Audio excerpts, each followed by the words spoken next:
seorang sahabat yang dipercaya Rasulullah dengan keberanian sekeras singa dan kelembutan yang menenangkan hati. Ini kisah Abu Ubaidah ibn Jarrah. Bagi setiap umat ada orang kepercayaannya, dan orang kepercayaan dari umat ini adalah Abu Ubaidah ibn Jarrah Dararwa. Muhammad sallallahu alaihi wasallam.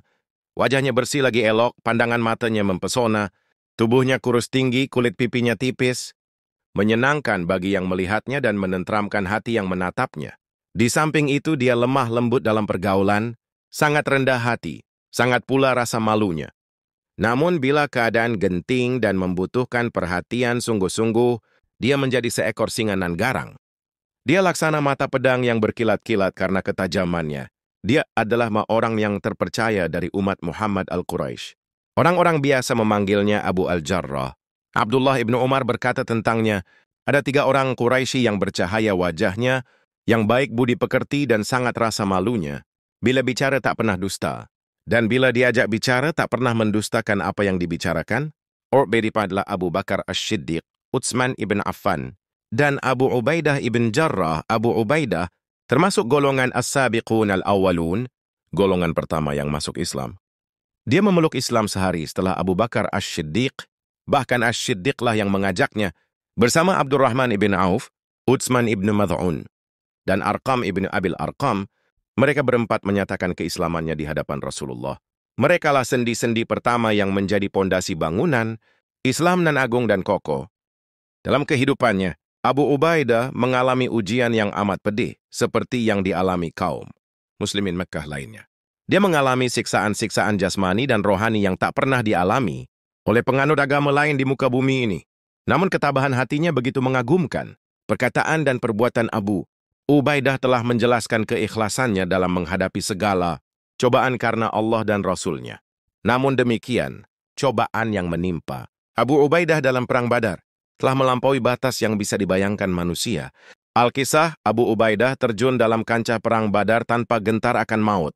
Keberaniannya menakutkan kaum musyrikin Mekah. Maka jagoan-jagoan mereka yang berkuda selalu menghindar bila bertemu muka dengannya. Tapi ada satu orang yang berani menghadang setiap langkah Abu Ubaidah, dan Abu Ubaidah sendiri selalu berusaha menjauh menghindarkan diri. Makin gencar serangan orang tersebut, makin jauh Abu Ubaidah menghindar. Dengan demikian, orang itu menjadi perisai hidup yang mampu bagi kawan-kawannya musyrikinya. Akhirnya Abu Ubaidah merasa kesal dan tak mampu lagi bersabar lebih lama. Dia ayunkan pedangnya kuat-kuat, menebas kepala orang itu, sampai tubuhnya terbagi menjadi 2. Dia jatuh tersungkur tak bergerak-gerak lagi. Wahai pembaca yang budiman, jangan berusaha menebak siapa lawan Abu Ubaidah yang satu ini. Saya telah mengatakan kepada Anda bahwa ujian yang harus disandangnya teramat besar. Barangkali kepala Anda terasa pecah bila saya katakan bahwa orang yang tewas mengenaskan di tangan Abu Ubaidah tersebut adalah Abdullah ibnu Jarrah, ayahandanya sendiri. Sungguh sekali-sekali Abu Ubaidah tidaklah membunuh ayahnya, melainkan membunuh kemusyrikan yang ada pada diri ayahnya. Allah mengabadikan peristiwa dahsyat ini dalam firman-Nya yang mulia. Muhammad ibn Ja'far mengisahkan, beberapa utusan dari golongan Nasrani menjumpai Rasulullah seraya berkata, "Wahai Abu Qasim, utuslah seorang dari sahabat Anda agar menjadi penengah kami dalam berbagai masalah harta benda yang kami persengketakan. Sesungguhnya kaum muslimin mendapatkan kepercayaan dari kami." Rasulullah menjawab, "Datanglah kembali nanti petang. Aku akan mengutus seorang yang paling jujur dan kuat jiwanya." Berkata Umar ibn Khattab, setelah mendengar janji Rasulullah kepada orang-orang Nasrani itu, "Aku segera pergi ke masjid untuk sholat zuhur lebih awal. Sesungguhnya aku sama sekali tak menginginkan jabatan itu. Kalau tidak karena ingin terpilih sebagai orang yang dianggap jujur dan teguh jiwanya oleh Rasulullah." Setelah Nabi SAW usai mengimami sholat zuhur, beliau menoleh ke kanan dan ke kiri. Aku berusaha menonjolkan diri agar beliau melihatku, namun pandangan beliau terus berputar sampai akhirnya berhenti pada Abu Ubaidah ibn al-Jarrah. Beliau memanggilnya lalu berkata, "Pergilah engkau bersama mereka ini, utusan Nasrani." Tengahlah perselisihan mereka. Abu Ubaidah memang tidak hanya seorang yang jujur, melainkan juga kuat. Itu sudah terbukti dalam banyak peristiwa. Pernah Rasulullah mengutus sekelompok sahabatnya untuk mengadakan pengintaian terhadap kafilah Quraisy dengan Abu Ubaidah sebagai pemimpinnya. Bekal yang mereka bawa cuma sekantong kurma, tak lebih dari itu. Abu Ubaidah kemudian membaginya kepada anggota kelompoknya tiap orang satu. Mereka menghisap-hisap kurma bagiannya bagai seorang bayi menghisap susu ibunya, kemudian meminum air biasa. Dengan demikian itu mereka bisa bertahan sehari semalam. Dalam perang Uhud, kaum muslimin untuk pertama kalinya mengalami kekalahan dari musyrikin berteriak-teriak, "Tunjukkan padaku di mana Muhammad berada! Tunjukkan padaku di mana Muhammad." Abu Ubaidah adalah satu dari 10 orang yang membentengi Rasulullah dari anak-anak panah musuh. Dalam perang ini Rasulullah terkena anak panah di gigi depannya, dahi beliau terluka, dan pipi beliau tertancap ujung besi dari topi bajanya. Abu Bakar As-Siddiq hendak mencabutnya, tetapi Abu Ubaidah memohon agar dia saja yang melakukannya. Khawatir menyebabkan Rasulullah bila besi itu dicabut dengan tangan, Abu Ubaidah menggunakan giginya. Ditariknya besi itu dengan hati-hati sekali. Bersamaan dengan tercabutnya benda tersebut dari pipi Rasulullah, gigi depan Abu Ubaidah tanggal 1. Selanjutnya dia menggigit besi yang kedua dan giginya pun tanggal 1 lagi. Abu Bakar berkomentar, Abu Ubaidah menjadi manusia yang lebih baik dengan tanggalnya 2 gigi depannya, atas dan bawah. Abu Ubaidah mengikuti semua peperangan Rasulullah sejak mula pertama bersahabat dengan Nabi Sallallahu Alaihi Wasallam hingga wafatnya beliau. Dalam peristiwa Saqifah Bani Sa'idah, pada hari kaum muslimin berbaikat kepada Abu Bakar As-Siddiq. Sebelumnya Umar ibn Khattab berkata, Abu Ubaidah, ulurkan tangan kanan Anda, aku akan membayat Anda. Sebab aku pernah mendengar Rasulullah bersabda, sesungguhnya bagi setiap umat ada orang kepercayaannya, dan Anda adalah orang kepercayaan dari umat ini. Jawab Abu Ubaidah, sekali-kali aku tidak akan mendahului seseorang yang telah diperintah Rasulullah untuk menjadi imam dalam salat. Abu Bakar adalah imam kita dalam salat hingga Rasulullah wafat. Akhirnya Abu Bakar As-Siddiqlah yang dibayat menjadi khalifah pertama, dan Abu Ubaidah adalah sebaik-baik penasihat dalam kebenaran dan teman dalam kebajikan bagi khalifah. Saat Abu Bakar berwasiat agar memilih dan membayat Al-Faruq, Umar ibn Khattab, sebagai khalifah sesudahnya, Abu Ubaidah juga mendukung penuh.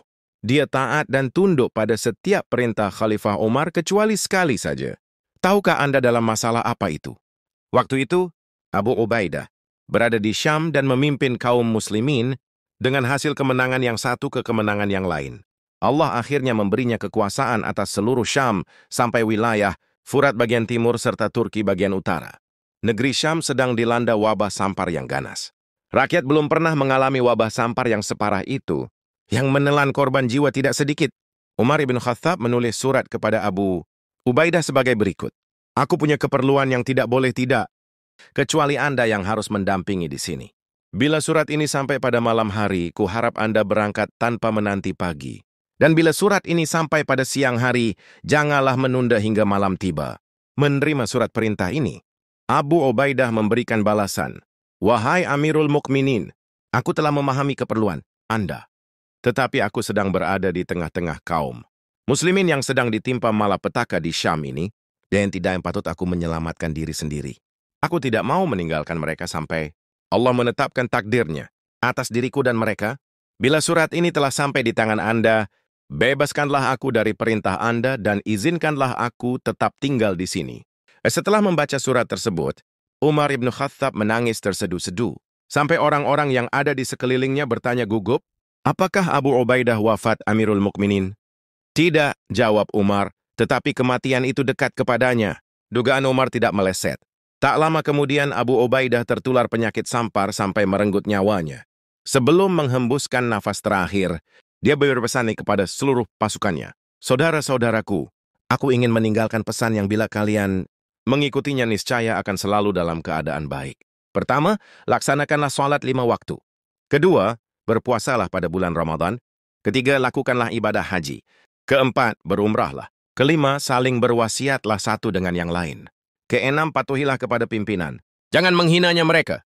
Ketujuh, jangan terpedaya oleh dunia. Sesungguhnya andai ada manusia yang hidup sampai usia 1000 tahun, dia tetap akan menemui kematian seperti yang kalian saksikan ini.